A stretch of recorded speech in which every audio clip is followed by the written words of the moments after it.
Здравствуйте, коллеги, меня зовут Васильев Андрей, я являюсь владельцем, основателем и инвестором проекта АЖКК.РФ.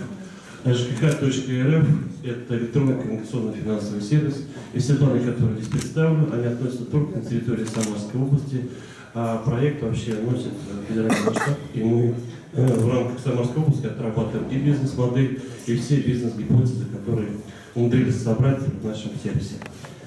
Что же такое АЖКК.РФ? Все мы где-то живем, кто-то в квартире, кто-то дома, кто-то на даче, но так или иначе связан с определенными потребностями. Кто-то хочет заплатить за газ, кому-то нужен сантехник, а кому-то просто няня. Вот эти все потребности мы постарались соединить в нашем сервисе. Итак, это интерактивные сервисы, это оплата за услуги жилищных коммунальных услуг, это рейтинговый справочник фрилансеров ЖКУ, справочники организации поставщиков жилищных коммунальных услуг и кабинет поставщика услуг. Интерактивный сервис на данный момент себя включает. Это мобильный участковый, поиск по адресу и фамилии участкового полномочного полиции часто работает, у нас заключен договор с МВД.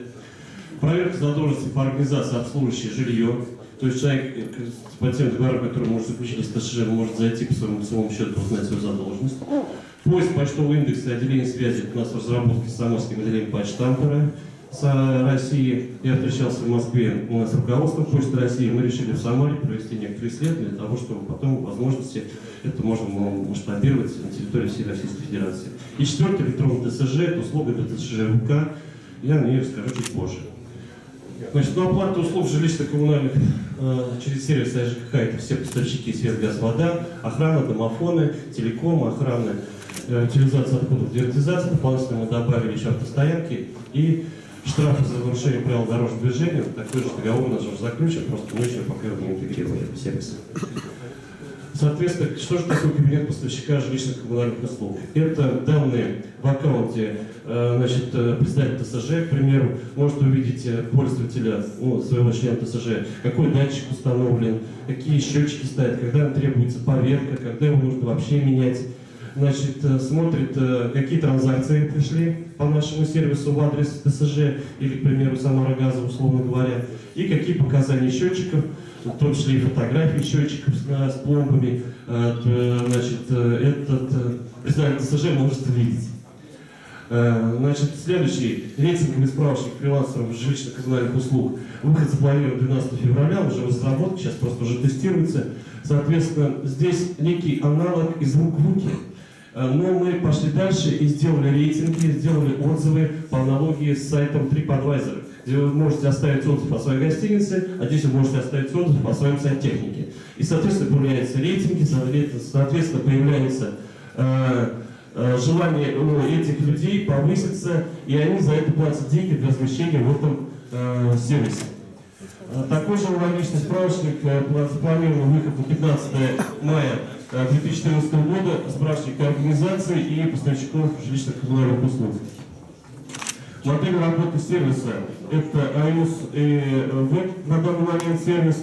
Через него пользователь заходит в сервис, и, соответственно, то или иное меню, которое представлено здесь на этом слайде, пользователи могут использовать. Соответственно, поставщики услуг госучреждений, муниципальные службы, фрилансеры и рекламодатели имеют свои точки входа, интеграции и все потребности, которые они испытывают, мы на данный момент с удовольствием принимаем и реализовываем.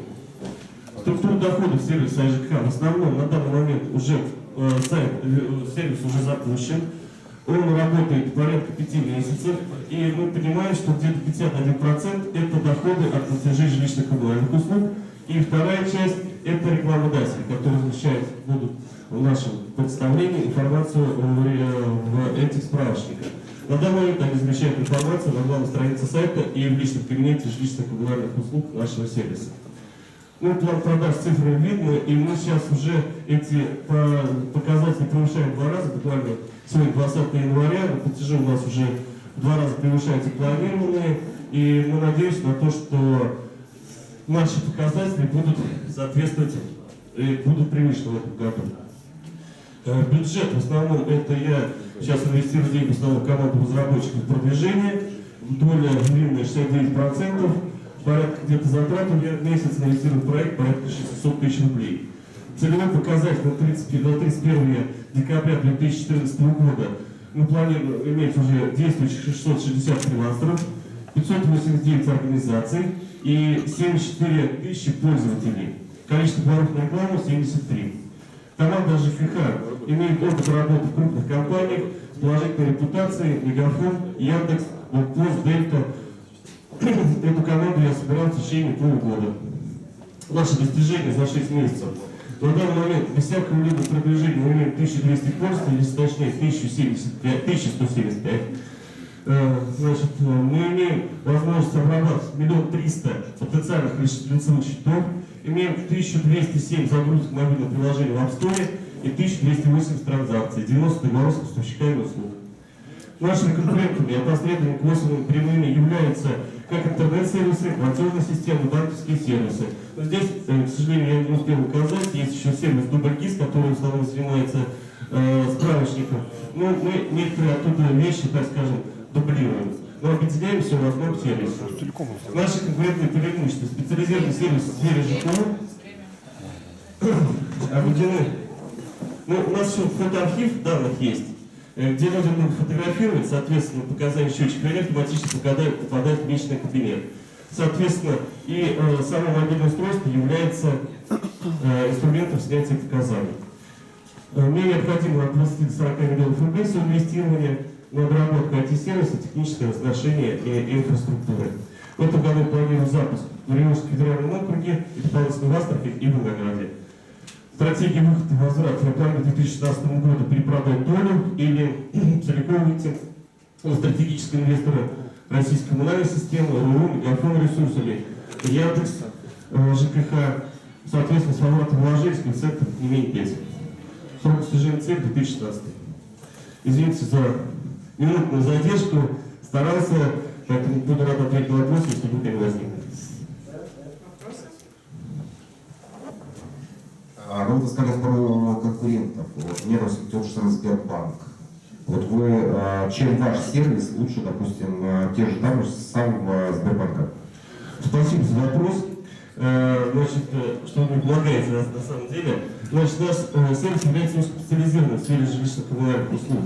И мы в основном обмениваемся информацией между клиентом, вами, мною и ТСЖ. Передаем данные наших счетчиков в поставщику услуг.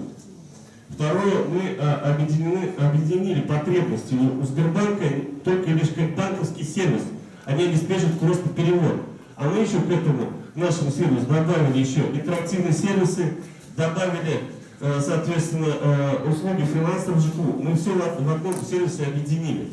И, соответственно, наше вот приложение, которое есть в телефоне, оно является инструментом снятия показаний счетчика. Человек фотографирует его и все, переносит свою информацию в приложение, и это фиксируется.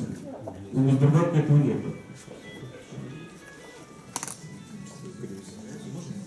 Они могут это сделать рано или поздно, но на данный момент этого нет. Андрей, у меня коротенький вопрос. Вы так интересно представились. Основатель, инвестор, так вы все-таки как бы самооснование или вы... Я сам основал. Я до этого 12 лет владел охранной компанией Блокпост, привлек в Самарской области федерального игрока Дельту, вышел из бизнеса и сейчас занимаюсь развитием IT-проекта. А если не секрет, сколько вы своих денег вложили в проект? Сейчас порядка 12 миллионов. Спасибо. Последний вопрос. Здравствуйте. Такой, на самом деле, вопрос больше технического, наверное, характера. Вы позиционируете ваш проект под брендом iЖКХ.рф, правильно? Да. Но почему-то при попытке зайти на него сайт перебрасывает на зону РУ, то есть в зоне РФ он не существует. Сайт в зоне РФ существует. Дело в том, что есть технические особенности восприятия латиницы и кириллицы. И поэтому есть определенные параметры безопасности, которые не дают нам возможность размещать платежный сервис в зоне РФ. Ответил? Спасибо за вопрос. Спасибо большое. Да, скачивайте приложение.